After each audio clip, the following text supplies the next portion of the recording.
করি বিএনপির প্রধান বুদ্ধিজীবী ফাহাম আব্দুল সালামের বচন দিয়া।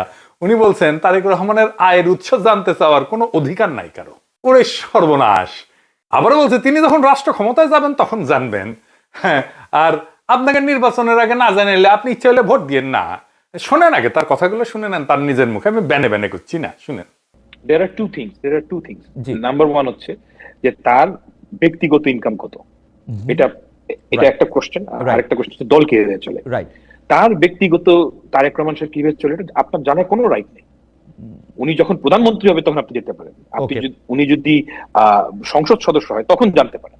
এখন আপনার জানার কোনো রাইট নেই। কিন্তু আমি যখন ভোটার হিসেবে তাকে বিবেচনা করব না, ডক্টর সালাম আমাকে একটু বোঝার জন্য, মানে আমি যখন ভোটার হিসেবে ওনাকে বিবেচনা করব যে উনি আর্থিক লেনদেনের ক্ষেত্রে স্বচ্ছ কিনা, উনি কিভাবে টাকা রোজগার করেন। পৃথিবীর সব দেশেই কিন্তু যিনি পলিটিক্যাল পার্টিকে লিড করেন তার টাকা পয়সাটা তিনি কোথা থেকে পান, কোথা থেকে খরচ করেন সেটা সামনে আসে।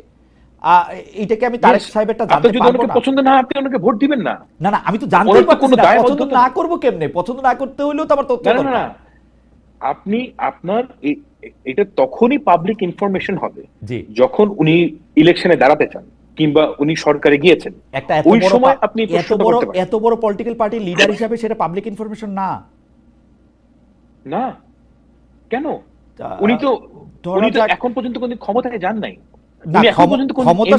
ক্ষমতার সাথে কি এটা রিলেটেড ডক্টর সালাম? আমার কি কোনো রাইট আছে আপনার বেতন কতটা জানার? আমি তো পাবলিক পার্টি না, তবুও আপনার রাইট আছে। আপনি এটা জিজ্ঞেস করতে পারেন। মানে আমি রাইটের কথা বলতে চাই, যখন আপনি পাবলিক পারসন, মানে বিএনপির সর্বোচ্চ নেতা যদি পাবলিক পারসন না হন, এই পৃথিবীতে কে পাবলিক পারসন? পাবলিক পারসন এখানে প্রিভিয়াসি একটা বিষয় আছে। এটা হচ্ছে কি আমার ইনকাম। হ্যাঁ অবশ্যই প্রিভিয়াসির একটা বিষয় আছে যে আমার ইনকাম কত। আপনি আমাকে বললেন, আপনি জিজ্ঞেস করলেন, বলবো না কেন? সেটা ফ্যান্টাস্টিক, এটা একটা প্রাইভেট বিষয়, রাইট? পলিটিক্যাল পার্টির লিডার হইতে গেলে আপনি একটা পাবলিক অফিস হোল্ড করেন আর না করেন, পলিটিক্যাল পার্টির লিডার হইতে গেলে আপনার আয় ব্যয় সম্পর্কে সকল কিছুই পাবলিকলি প্রকাশ করতে হয়। এটাই নর্মস। আমি জানি না যে মানে এর বাইরে আপনি যদি এই নর্মসটা ফলো না করেন সেটা আপনাকে ভোট দিন না। যারা কখনো বিতর্ক করেছে তারা মনে করে কনফিডেন্টলি ভুল ভাল কয়ে গেলেই রাজনৈতিক বয়ান তৈরি করা যায়। হ্যাঁ, জি না, তা যায় না। হ্যাঁ, পায়খানাকে সোনা দিয়ে মুড়াই দিলে ওটা পায়খানাই থাকে।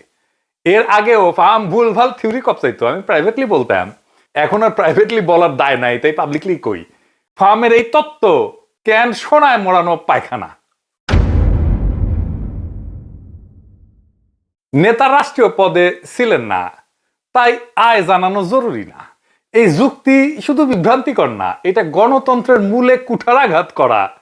তো ফাহাম বলছে যে নির্বাচিত হওয়ার পরে জনগণ জানতে চাইতে পারে, তার আয়ের উৎস জানাতে বাধ্য না। আপনি চাইলে ভোট দেন না। এই কথাগুলো শুনতে নিরীহ লাগলেও বাস্তবে এগুলোর মধ্যে গণতন্ত্র, স্বচ্ছতা, জবাবদিহিতার বিরুদ্ধে একটা ভয়ঙ্কর চক্রান্ত লুকায় আছে।